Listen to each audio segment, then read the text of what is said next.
यह कहानी है एक राजकुमार की जिनके पास इस भौतिक जगत की सभी सुख सुविधाएं उपलब्ध हैं, लेकिन वह सत्य की खोज के लिए इन सब को छोड़कर निकलते हैं। आज हम बात करेंगे सिद्धार्थ गौतम की। आखिर वह किस प्रकार महात्मा बुद्ध बने। सिद्धार्थ गौतम का जन्म 563 ईसा पूर्व लुम्बिनी, नेपाल में हुआ। इनके पिता शाक्य कुल के राजा शुद्धोधन थे। इनकी माता महामाया का निधन इनके जन्म से 7 दिन पश्चात हो गया था, जिसके पश्चात इनकी मौसी महाप्रजापति गौतमी ने इनका पालन पोषण किया। जब गौतम बुद्ध का नामकरण किया जा रहा था तो दरबार में आए सभी पंडित और पुरोहितों ने एक भविष्यवाणी की कि या तो यह बच्चा एक बहुत ही महान सम्राट बनेगा या बहुत बड़ा संत बनेगा जिसके पूरी दुनिया में अनुयायी होंगे।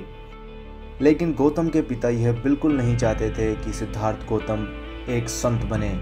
इसीलिए उन्होंने फैसला किया कि वह सिद्धार्थ गौतम को इस दुनिया के सभी दुखों से दूर रखेंगे, ताकि उनके हृदय में कोई ऐसी भावनाएं ना हो जिससे कि वह संत बने। इसलिए राजा ने शुरुआत से ही गौतम के चारों तरफ एक आनंदमयी वातावरण रखा, जिससे गौतम हमेशा खुश रहें। जब गौतम थोड़े बड़े हुए तो उनकी शादी यशोधरा नाम की युवती से कर दी गई, जिसके बाद उन्हें राहुल नाम का पुत्र हुआ।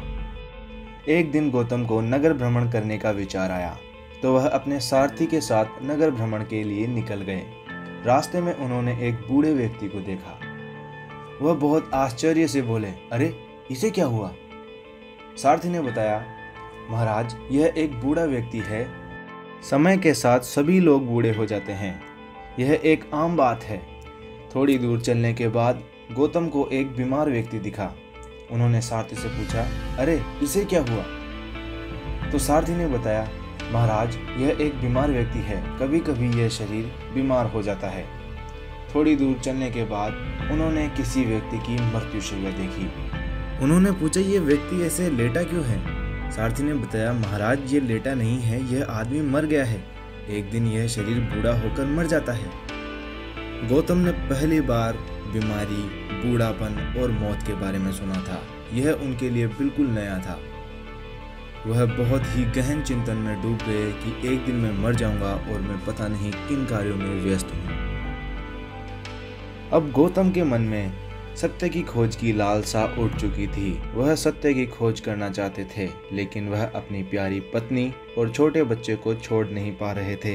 कुछ समय के आंतरिक संघर्ष के बाद गौतम बुद्ध ने अपने राजपाट और अपने घर परिवार को छोड़कर एक सन्यासी का रूप धारण कर लिया और पूरे भारत में इधर उधर भटकने लगे।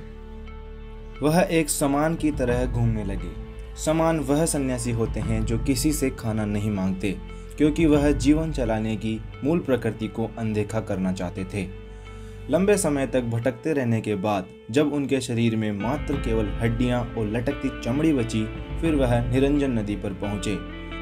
उस समय नदी में केवल 15 से 20 इंच पानी होगा।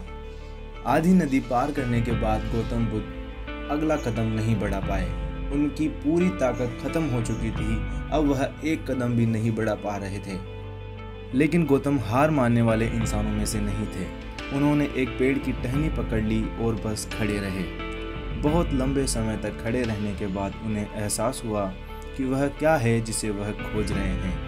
वह कितने सालों से भटक रहे हैं, एक मठ से दूसरे मठ की तरफ लगातार जाते जा रहे हैं। लेकिन वह क्या है जिसकी वह खोज कर रहे हैं। वाकई में यह कुछ नहीं है, यह जीवन सब कुछ है। मुझे बस यह करना है कि मुझे इन बाधाओं को हटाना है जो मुझे इस जीवन का अनुभव नहीं करने दे रही है। उन्हें एहसास हुआ कि सब कुछ उनके भीतर है, बाहर इसे खोजने का कोई और तरीका नहीं है। इस विचार से उनमें अगला कदम बढ़ाने की ताकत आई और वे चलकर एक पीपल के पेड़ के नीचे बैठ गए और संकल्प लिया, या तो मुझे अपने जीवन के अस्तित्व की प्रकृति को अभी जान लेना है, या मैं यहाँ बैठा बैठा मर जाऊंगा। इसे बिना जाने मैं अपनी आंखें नहीं खोलूंगा। और बुद्ध पूर्णिमा की रात को उन्हें पूर्ण ज्ञान की प्राप्ति हुई। इस प्रकार गौतम बुद्ध महात्मा बुद्ध बने। बुद्ध का अर्थ है जो अपनी तार्किक बुद्धि से ऊपर उठ गया हो। तो गाइज़ ये था हमारा वीडियो। आपको वीडियो कैसा लगा हमें कमेंट बॉक्स में ज़रूर बताएं और आप अगला वीडियो किस टॉपिक के ऊपर चाहते हैं। साथ ही आपको हमारा चैनल सब्सक्राइब करना है और बेल आइकन को दबाना है।